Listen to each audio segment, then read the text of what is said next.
Bugün İzmir'e geldik. İşte birazdan şeye gideceğiz. Çarşıya doğru gideceğiz. Bir kahvaltı yapacağız. Sonra bir kordon boyu gezeceğiz. Ondan sonra bir sahil turu, bir yürüyüşü yapacağız. Bakacağız duruma göre.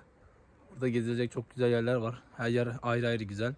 Yani şöyle göstereyim, hatta bak arkadaki evler falan, villalar falan, yani gayet güzel yapılmış. İşte şimdi abimle beraber oranın tadını çıkaracağız.